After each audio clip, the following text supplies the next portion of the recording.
BFM Business, Intégral Bourse, jusqu'à 18 h, la bourse en temps réel.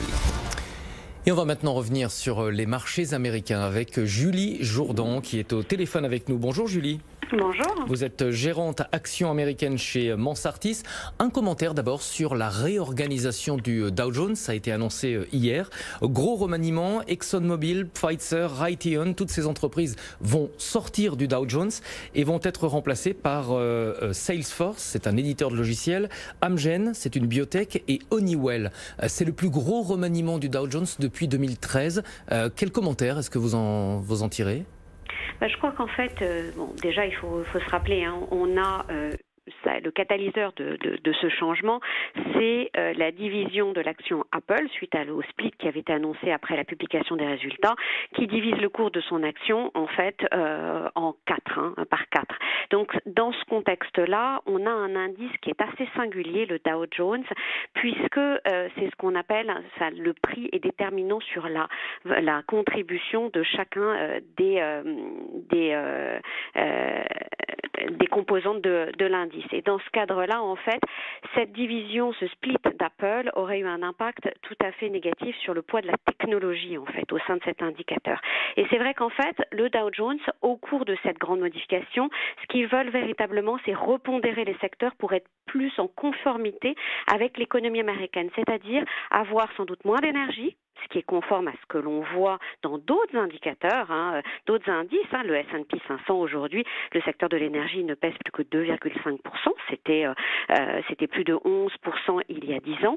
Et la technologie, à l'inverse, a pris une part de plus en plus importante puisque ça représente plus de 28% quand ça en représentait en fait 18% pareil il y a 10 ans. Donc là, véritablement, il y a cet alignement, on va dire, avec l'économie américaine actuelle et que l'on va retrouver en fait au travers de l'intégration d'un groupe comme Salesforce qui effectivement, comme vous le disiez très justement, est un éditeur de logiciels qui contribue en fait véritablement à cette digitalisation de l'économie à laquelle on assiste depuis plusieurs années et qui s'est accélérée avec la pandémie. Et à l'inverse, on va avoir un titre comme Exxon qui était dans l'indice depuis 1928, qui a été la plus large capitalisation du S&P 500 en 2013, donc on voit bien qu'on est en train de changer d'air et qui effectivement va sortir de cet indice. Il n'y aura plus que Chevron sur la partie énergétique qui sera présent. Donc ça nous dit plusieurs choses, c'est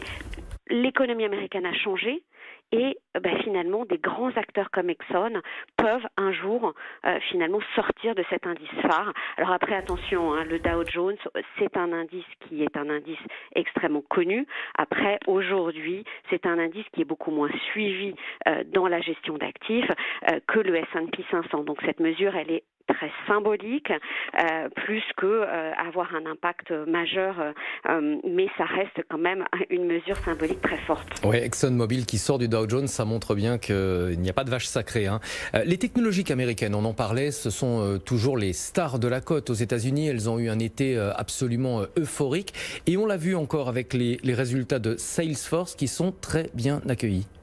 Exactement. Alors hier, on a eu finalement, c'est comme on vous le disait précédemment, c'est un peu la semaine de Salesforce puisque hier, on a appris cette annonce de leur intégration dans le Dow Jones et hier soir après la clôture, ils ont publié leurs résultats et là, on a vu effectivement des niveaux de croissance qui étaient absolument spectaculaires. Pour ne donner que 2 chiffres, les ventes progressent de 29% en rythme annuel. Donc, on voit bien à quel point, en fait, cette pandémie et ce besoin en digitalisation accélèrent en fait la croissance de groupes de ce type-là. Et je dirais, pour rebondir sur ce que vous disiez sur les valeurs technologiques, on l'a vu au moment de ce deuxième trimestre, des publications de résultats de ce deuxième trimestre, on a vu des groupes technologiques qui, en dépit, malgré ou à cause de la crise du Covid, ont enregistré une croissance des ventes qui a été extrêmement forte. Ça a été le cas, on l'avait vu avec Amazon qui avait sorti des ventes de plus de 19%, mais on a eu également des ventes supérieures à 10% dans un contexte quand même de récession majeure, supérieure à 10% pour des Microsoft, des Facebook ou encore des Apple, et là encore aujourd'hui Salesforce. Donc on voit bien la force de cette transformation économique vers la digitalisation qui a été effectivement accélérée par cette pandémie. À quand la rotation sectorielle dont tout le monde parle? On nous dit que tôt ou tard, les investisseurs vont finir par laisser un petit peu les technos pour revenir peut-être sur des valeurs cycliques qui, par définition, devraient profiter de la reprise. Alors c'est vrai que c'est vraiment le sujet en fait dont on entend effectivement beaucoup parler. On a eu plusieurs tentatives sur les marchés ces dernières semaines.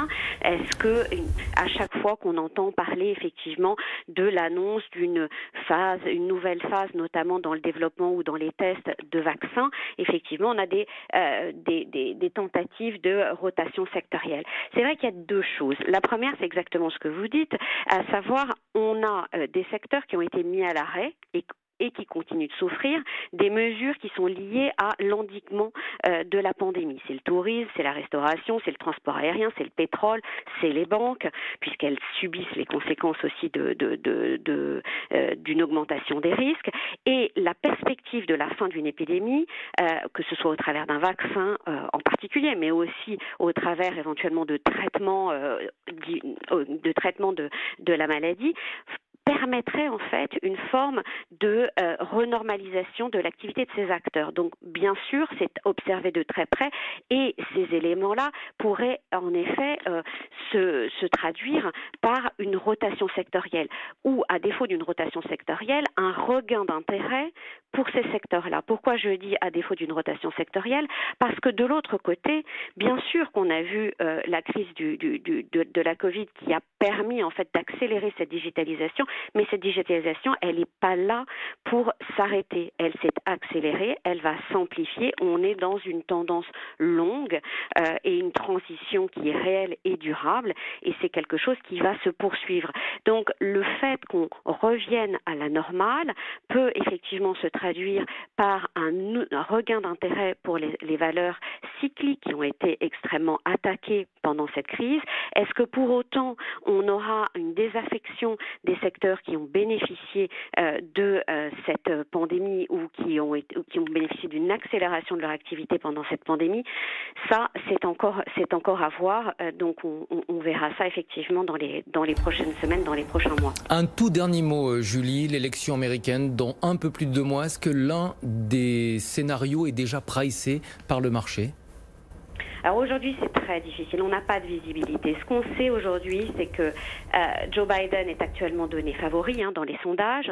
On sait aussi qu'on a 6 swing states qui seront déterminants pour le résultat de cette élection, que dans ces 6 swing states, on a pléthore de sondages tous les jours, que je dirais, l'amélioration ou en tout cas la décélération du nombre de cas liés au coronavirus est quelque chose qui peut avoir une influence positive à un moment donné. À voir, on a très peu de visibilité. La réalité, c'est que 73% des investisseurs qui sont interrogés ont ça comme première source d'anxiété ou en tout cas c'est le premier sujet de préoccupation des investisseurs à l'heure actuelle. Est-ce que l'élection peut être une source de risque? Quel type de scénario pour quel type de risque?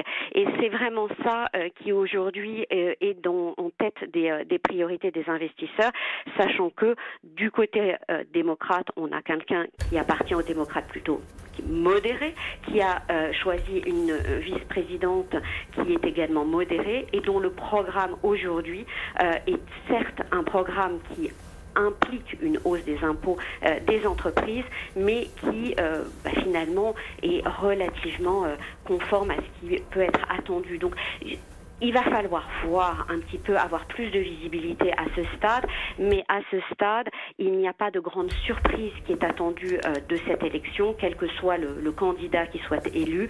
Donc on verra. Aujourd'hui, les scénarios sont en train d'être étudiés, les programmes ne sont pas encore tous dévoilés, donc c'est évidemment très tôt pour que les investisseurs se positionnent éventuellement s'ils souhaitent le faire. Ils sont aujourd'hui très attentifs à l'évolution de la crise de la pandémie, à ce que va dire la Fed, et je pense que c'est vraiment là aujourd'hui effectivement les regards à court terme, mais avec cette préoccupation à moyen terme effectivement. Merci Julie Jourdan, gérante action américaine chez Mansartis.